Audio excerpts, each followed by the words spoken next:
The last rays of the setting sun painted Cottonwood Springs, Arizona territory, with a golden hue as Olivia Pierce stepped off the stagecoach, her once fine dress stained with travel dust and her reputation in tatters. The townspeople's whispers followed her like shadows as she made her way down the main street, clutching her small carpet bag to her chest, the last of her worldly possessions, after fleeing a scandal in Boston that wasn't entirely of her making. "There she is," a woman hissed loud enough for Olivia to hear. "The fallen woman from back east." Olivia kept her chin high despite the burning in her cheeks. At 22, she had already experienced more heartbreak and betrayal than most women twice her age. Coming to this frontier town in 1881 had been her last desperate attempt at starting over, but it seemed her reputation had somehow arrived before her. "Miss, you dropped this," a deep voice called from behind. Olivia turned to find a tall man holding out her handkerchief. His weathered face was partially hidden beneath the brim of a worn Stetson, but his blue eyes held no judgment, only kindness. Unlike the others who gave her a wide berth, he approached her directly. "Thank you, sir," she said, accepting the delicate piece of fabric, one of the few remnants of her former life. "Name's Owen Xavier," he said with a slight tip of his hat. "Folks around here call me X. Ranch is just outside town." "Olivia Pierce," she replied, waiting for the familiar look of disgust to cross his face when he recognized her name. Instead, he smiled. "Miss Pierce, welcome to Cottonwood Springs. Do you have somewhere to stay?" Before she could answer, Mrs. Abernathy, the owner of the town's only boarding house, rushed over with her face pinched in disapproval. "I'm sorry, but we don't have any rooms available," she announced, though Olivia had written ahead and received confirmation of her reservation. Owen's eyebrows drew together. "That's so, Mrs. Abernathy. Seems mighty odd since the stagecoach only comes through once a week, and I know for a fact you've got 3 empty rooms." The older woman's face flushed. "Well, I've got standards to maintain, decent women only." Olivia felt the ground shift beneath her feet. So it was true, her past had followed her all the way to Arizona territory. The scandal that had driven her from Boston being found in a compromising position with her employer's married son. Though she had been the victim, not the temptress, had somehow reached this dusty corner of the West. "I see," Olivia said softly. "Then I'll find other accommodations." Owen's jaw tightened as he looked from Mrs. Abernathy's smug face to Olivia's dignified one. Without hesitation, he stepped between them. "Miss Pierce," he said loudly enough for everyone on the street to hear, "would you allow me to escort you to Widow Simmons' place? She rents rooms and serves the best meals in town." Mrs. Abernathy gasped. "Owen Xavier." "You can't possibly." "I can and I will," he interrupted, offering his arm to Olivia. "Miss Pierce deserves to be treated with respect, same as any lady." Olivia hesitated, knowing that accepting his help might damage his standing in the community. "Mr. Xavier, I don't want to cause trouble." "No trouble at all," he insisted, still holding out his arm. "And please, call me Owen." As they walked away from the scandalized onlookers, Owen carried her carpetbag with one hand and kept her steady with the other. He guided her down the dusty main street as if she were royalty, not a disgraced woman with nowhere to go. "They don't know you," he said quietly. "They just think they do, and you?" Olivia asked. "Do you know me, Mr. Xavier?" He shook his head. "No, madam, but I know what it's like to be judged unfairly. Everyone deserves a second chance." The Widow Simmons proved to be a plump, cheerful woman with kind eyes who welcomed Olivia without question. Her boarding house was smaller than Mrs. Abernathy's, but clean and warm. "Any friend of Owen's is welcome here," she declared, showing Olivia to a modest but comfortable room overlooking a small garden. "Supper's at 6. After the widow left, Olivia turned to Owen. "Thank you. I don't know how I'll ever repay your kindness." "No need," he said, setting down her bag. "Just wanted to make sure you were treated right." "Why?" The question escaped before she could stop it. Owen paused at the door. "Because I've seen too many good people crushed by rumors and lies. Cottonwood Springs can be harsh to newcomers, especially women traveling alone. But it can also be a place for new beginnings. With that, he tipped his hat and left, promising to check on her the following day. True to his word, Owen returned the next morning. Olivia had spent a restless night wondering how she would support herself in a town that had already decided she was beneath contempt. Her small savings wouldn't last long. "Morning, Miss Pierce," Owen greeted her as she sat alone at breakfast. "Hope you slept well." "As well as could be expected," she replied honestly. Owen sat across from her, removing his hat. "I've been thinking. My sister Martha runs the schoolhouse and she's been looking for someone to help with the younger children. You wouldn't happen to have any experience teaching, would you?" Olivia brightened. Before the scandal, she had been a governess for 3 years. "I do, actually. I've taught children from ages 4 to 16. "Perfect," Owen said, his eyes crinkling at the corners when he smiled. "Martha's expecting us at 10 if you're willing." Martha Xavier proved to be a tall, no-nonsense woman with the same striking blue eyes as her brother. She interviewed Olivia thoroughly, asking about her education and teaching methods. "My brother says you're qualified," Martha said finally, "but I should warn you the parents might object. Your reputation has preceded you." Olivia's heart sank. "I understand." "I didn't say I was turning you away," Martha clarified. "Just preparing you. I need help and you need work. As far as I'm concerned, that's all that matters." "Thank you, Miss Xavier." "Martha, please." "We don't stand on ceremony here." She handed Olivia a slate and chalk. "You can start tomorrow. The pay isn't much, but it's honest work." As Olivia left the schoolhouse with Owen, she felt a weight lift from her shoulders. "Your sister is very kind." "Martha's fair-minded," Owen replied as they walked back toward town. "She doesn't gossip or judge. Unlike the rest of Cottonwood Springs," Olivia observed wryly. Owen's expression darkened. "They'll come around. Most folks here are good people. They just need time to get to know you." But the next few weeks proved challenging. While Martha welcomed Olivia into the schoolhouse, many parents withdrew their children or demanded they be placed in Martha's class rather than Olivia's. Each morning, Olivia walked through town with her head held high, enduring whispers and stares. And each day, Owen was there, either walking beside her or nodding a greeting from across the street, treating her with a respect that baffled the townspeople.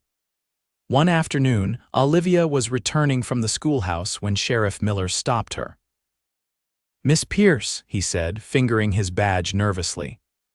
"I've had some complaints about your presence in town. Folks are concerned about your influence on the young ones."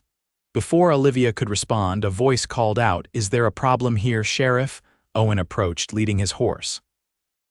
His usually friendly face was set in hard lines. "No problem," Sheriff Miller said quickly. "Just having a conversation with Miss Pierce." "Looked more like harassment to me," Owen replied, standing beside Olivia. The sheriff backed down immediately.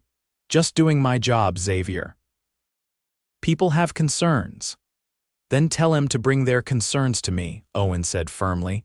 "Miss Pierce is under my protection." After the sheriff walked away, Olivia turned to Owen. "You shouldn't have done that. Now they'll talk about you too." Owen shrugged. "Let him talk. I've never much cared what people think. But why risk your reputation for me? You barely know me." His expression softened. "I know enough. I know you're kind to children who are cruel to you because of what their parents say. I know you help Widow Simmons with her chores though you're paying for your room. I know you deserve better than what this town's giving you." Something warm unfurled in Olivia's chest. For the first time since arriving in Cottonwood Springs, she felt seen not as a fallen woman, but as herself. "Would you like to have dinner with me tonight?" Owen asked suddenly. "Not at the widow's at my ranch. Martha will be there too," he added quickly. "Nothing improper." Olivia hesitated only briefly. "I'd like that very much." The Xavier Ranch was modest but well-maintained, with a sturdy main house and several outbuildings. Martha greeted them at the door, and for a few precious hours, Olivia forgot about the hostile town and her precarious position. The Xavier siblings made her laugh with stories of their childhood. and listened attentively to her carefully edited tales of Boston. As Owen drove her back to town in his wagon, the stars sprawled across the desert sky like diamonds scattered on velvet. Olivia felt a peace she hadn't experienced in months. "Thank you," she said softly, "for everything." Owen's hands tightened on the reins. "Miss Pierce, Olivia, I hope you know you can trust me. If you ever want to talk about what happened back east, I'm willing to listen without judgment." The offer was tempting. No one had asked for her side of the story before. Everyone had simply believed Walter Sullivan's version that she was a scheming governess who had tried to seduce him away from his wife. No one had questioned why a respected teacher would risk everything for a married man, or why she'd fled Boston with nothing but a carpetbag if she'd been blackmailing him as he claimed. "It wasn't what people think," she said finally. I didn't." "You don't have to explain," Owen assured her. "Not to me, not to anyone." But suddenly, Olivia wanted him to know. "I was governess to the Sullivan children in Boston. Walter Sullivan, my employer's son, cornered me one evening when I was alone. His wife found us and assumed the worst. When I tried to tell the truth, no one believed me. Mr. Sullivan Sr. gave me a choice: leave Boston in disgrace or face charges of attempted blackmail." Owen's jaw tightened. "Sounds like the Sullivans are the ones who should be ashamed, not you." His simple acceptance brought tears to Olivia's eyes. "The worst part is that I believed I could start fresh here, but somehow the story reached Cottonwood Springs before I did." "Walter Sullivan has a cousin who banks in Tucson," Owen said grimly. "Word travels, especially when powerful men want it to." "Then I'll never escape it," Olivia realized, her heart sinking. Owen stopped the wagon just outside of town. "You don't have to escape. You can stand your ground and show them who you really are, and you won't do it alone." The next Sunday, Olivia nearly skipped church, knowing her presence would cause discomfort. But Owen appeared at Widow Simmons' door, offering his arm. "You can't hide forever," he said gently. "I'm not hiding," she protested.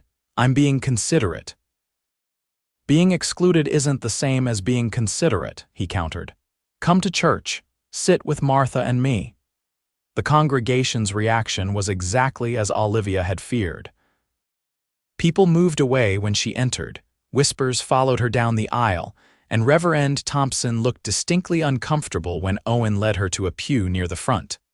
But Owen never wavered. He sat beside her, shared his hymnal with her, and when the service ended, he escorted her outside with his head held high, as if daring anyone to comment. Mrs. Sullivan, the banker's wife, blocked their path. "Mr. Xavier, I'm surprised at you, escorting that woman to church." "Have you no sense of propriety? I'm escorting Miss Pierce home," Owen replied calmly. "And I'd appreciate it if you'd address her directly or not at all." Mrs. Sullivan's face reddened. "Well, that's enough, Beatrice," Martha interrupted, joining them. "Miss Pierce is my colleague and friend.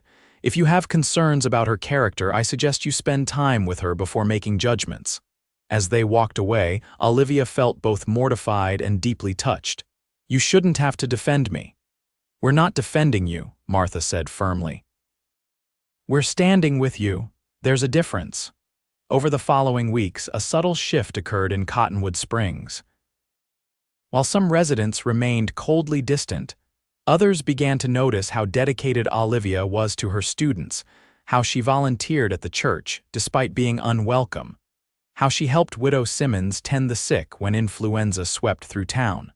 Slowly, children returned to her classroom. A few mothers nodded to her on the street. The whispers didn't stop entirely, but they grew less venomous. And through it all, Owen was there bringing her wildflowers he'd picked on the range, inviting her to Sunday dinners, defending her when necessary, but more often simply treating her with a respect that gradually influenced others. Olivia found herself looking forward to his visits, her heart beating faster when she spotted his tall figure approaching. She told herself it was gratitude, not something more dangerous. A woman with her reputation couldn't afford romantic feelings, especially for a respected rancher like Owen Xavier. But one evening in late October, as they walked back from a town social where Olivia had actually been invited to join a quilting circle. Owen stopped beneath a cottonwood tree. "I've been wanting to ask you something," he said, his voice uncharacteristically nervous. Olivia's heart skipped. "Yes. Would you consider coming to work at the ranch, not as a housekeeper?" he added quickly. "Martha's leaving to get married, she's kept it quiet, but she's engaged to a rancher up near Flagstaff. We've been discussing starting a small school at the ranch for the children of my workers and neighboring farms. They're too far out to attend town school regularly." "Oh," Olivia said, trying to hide her disappointment. For a moment she'd thought, "But no, that was foolish." "That's very kind, but I've just started to find acceptance here. If I leave now, you'd have your own cabin," Owen continued. "Complete independence. And no one to whisper behind your back." It was tempting. Life at the Xavier Ranch had been peaceful during her visits, no judgmental stares, no need to prove herself constantly. "I'll think about it," she promised. That night, as Olivia prepared for bed, a commotion erupted downstairs. Moments later, Widow Simmons burst into her room, her face pale. "Fire!" she cried. "The schoolhouse is burning!" Olivia rushed to the window and saw flames illuminating the night sky. Without thinking, she threw a shawl over her nightdress and ran barefoot toward the blaze. The entire town had gathered, forming a bucket brigade from the well to the schoolhouse, but it was too late. The wooden structure was engulfed, the books and slates and careful lesson plans all turning to ash before her eyes. "All that work," Martha said, appearing beside Olivia with soot on her face. "All those books." Sheriff Miller approached them, his expression grim. "This wasn't an accident. Someone broke the lock and doused the place with coal oil." "Who would do such a thing?" Widow Simmons gasped. The sheriff's eyes flickered to Olivia. "Can't say for certain, but there was a message chalked on the step." "What message?" Owen demanded, joining them. The sheriff hesitated. "It said, 'No fallen women teaching our children.'" A collective gasp went up from those close enough to hear. Olivia felt her knees weaken as the implication sank in. Someone had destroyed the school because of her. "That's enough." Owen's voice cut through the murmurs. "Miss Pierce has done nothing but good since she arrived. She's educated your children, nursed your sick, and endured your cruelty with grace. And this is how you repay her." "Now hold on," Mr. Peterson, the general store owner, protested. "None of us burned down the school." "But you stood by while she was slandered," Owen shot back. "You believed the worst without evidence. You treated a decent woman like dirt beneath your boots." "Owen," Martha cautioned, placing a hand on her brother's arm, "this isn't helping." But Owen wasn't finished. He turned to face the townspeople directly. "I know who Olivia Pierce is. She's brave and kind and smarter than most of us put together. She came here for a fresh start after being wrongfully accused back east, and instead of giving her a chance, you condemned her based on gossip." He strode to Olivia's side and took her hand. "I don't care what anyone thinks. I'm proud to stand with her." The crowd shifted uncomfortably. Mayor Finch cleared his throat. "Be that as it may, Xavier, someone's committed arson. We need to investigate all you want," Owen interrupted. "But leave Miss Pierce out of it. She's suffered enough." He turned to Olivia, his eyes gentle despite his anger. "Let me take you back to Widow Simmons. You shouldn't have to endure this." But Olivia stood her ground, squeezing his hand before releasing it. "No, Owen, I won't run away, not this time." She addressed the crowd directly. "I didn't come to Cottonwood Springs to cause trouble. I came to start over, to build a quiet life teaching children. I've never done anything to harm any of you or your families. If my presence here has caused someone to commit this terrible act, then I accept my share of responsibility. But I won't accept blame for something I didn't do." Her voice grew stronger. "I am not what they called me in Boston. I am not fallen. I am not wicked. I am a woman who made the mistake of trusting the wrong person and paid dearly for it. If you cannot find it in your hearts to accept me, I understand, but please don't punish the children by destroying their school." A long silence followed her speech. Then, unexpectedly, Reverend Thompson stepped forward. "Miss Pierce speaks the truth," he said solemnly. We have been quick to judge and slow to welcome. Whatever our personal feelings, destroying the schoolhouse was an act of cowardice and malice that goes against everything we claim to believe. Mrs. Peterson, the storekeeper's wife, nodded. My Henry has learned more from Miss Pierce in a month than he did all last year. She stayed up 3 nights straight when my youngest had the fever. Gradually, others spoke up, parents whose children had flourished under Olivia's teaching, neighbors who had seen her quiet acts of kindness. Not everyone was convinced, but enough voices were raised in her defense that Olivia felt a weight lifting from her shoulders. In the days that followed, the town rallied to rebuild the schoolhouse. Owen donated lumber from his ranch, and men who had previously avoided Olivia worked alongside him, raising the walls of a new building. Women who had snubbed her brought food to the workers and gradually began including her in their conversations. The person responsible for the fire was never caught, though rumors pointed to a drifter who'd been passing through. Olivia preferred this explanation to the alternative that someone in town hated her enough to commit such a destructive act.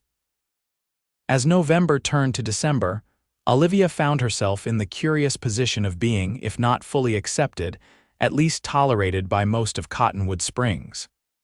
The new schoolhouse was completed just before Christmas, larger and sturdier than before. Martha's engagement was announced officially, and preparations began for her January wedding. On Christmas Eve, Owen invited Olivia to the ranch for dinner. The house was decorated with pine boughs and candles, giving it a warm, festive atmosphere. After a delicious meal, Martha tactfully retired early, leaving Owen and Olivia alone by the fire. "I have something for you," Owen said, retrieving a package wrapped in brown paper. "Merry Christmas, Olivia." Inside was a beautiful leather-bound copy of Tennyson's poems.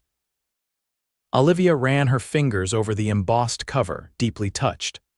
"Owen, this is too much. How did you even know I like Tennyson? You quoted Ulysses to your students that day I observed your class," he replied with a smile. "Something about striving, seeking, finding, and not yielding." "You remembered that?" Olivia was genuinely surprised. "I remember everything about you," he admitted quietly. The atmosphere in the room shifted, growing warmer, more intimate. Owen moved to sit beside her on the sofa. "Olivia," he said, his voice husky, "I've been wanting to tell you something for a while now." Her heart began to race. "Yes. When you first came to Cottonwood Springs, I defended you because it was the right thing to do, but somewhere along the way my feelings changed." He took her hand gently. "I care for you deeply, more than I've ever cared for anyone." Olivia's breath caught. "Owen, you know what people say about me. I don't give a damn what people say," he interrupted firmly. "I know who you are. I've seen your courage, your kindness, your strength. That's the woman I've fallen in love with. Love." The word hung in the air between them, terrifying and exhilarating all at once. "I can't offer you an easy life," Owen continued when she remained silent. "Ranching is hard work, and there will always be those who remember the rumors. But I can promise you won't face them alone if you'll have me." Tears welled in Olivia's eyes. "Are you certain? Your reputation is mine to risk," he said, cupping her cheek gently. "And you're worth it, Olivia Pierce, every bit of it." Before she could respond, he leaned forward and kissed her softly at first, then with growing passion as she responded, her arms winding around his neck. When they finally broke apart, Olivia rested her forehead against his. "I love you too," she whispered. "I think I have since you stood up for me that first day." Owen smiled, his blue eyes shining with emotion. "Then say you'll marry me, be my wife, my partner, help me build something good here." "Yes," Olivia said without hesitation. "Yes, I will." They were married in the spring of 1882, in the newly rebuilt schoolhouse rather than the church, a deliberate choice that made a statement to the town. Martha stood as Olivia's maid of honor before departing for her new home in Flagstaff. To Olivia's surprise, many townspeople attended, including some who had initially been her harshest critics. True to his word, Owen built a small schoolhouse on the ranch, where Olivia taught the children of ranch hands and neighboring homesteaders. As the years passed, her reputation as a gifted teacher spread throughout the territory, and families would travel considerable distances for their children to learn from her. The whispers never completely ceased. There were still those who referred to her as that woman in hushed tones. But increasingly, she was known as Mrs. Xavier, respected teacher, dedicated wife, and eventually loving mother to 3 children of her own. On their 10th anniversary, Owen took Olivia back to the spot in Cottonwood Springs where they'd first met, the dusty street where he'd retrieved her handkerchief and treated her with dignity when no one else would. "You ever regret it?" Olivia asked as they stood hand in hand.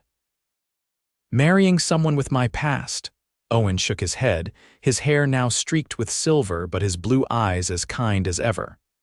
"Your past made you who you are, and who you are is the woman I love, the woman I've always loved." He pulled her into his arms, ignoring the curious glances of passers-by, and kissed her in the middle of the street, a public declaration that after all these years, he still saw her not as the fallen woman of gossip, but as the queen of his heart. As they walked back to their wagon, Olivia reflected on the journey that had brought her to this moment. She had come to Cottonwood Springs broken and alone, fleeing a past she couldn't escape. She had found not only sanctuary but love, respect, and eventually acceptance, all because one man had the courage to see beyond rumors to the truth of who she was. They rode home to their ranch as the setting sun painted the desert with the same golden hue that had welcomed her to Arizona a decade earlier. But this time, instead of fear and uncertainty, Olivia's heart was filled with gratitude and peace. In the most unexpected place, in the most difficult circumstances, she had found her true home and the man brave enough to love her despite it all.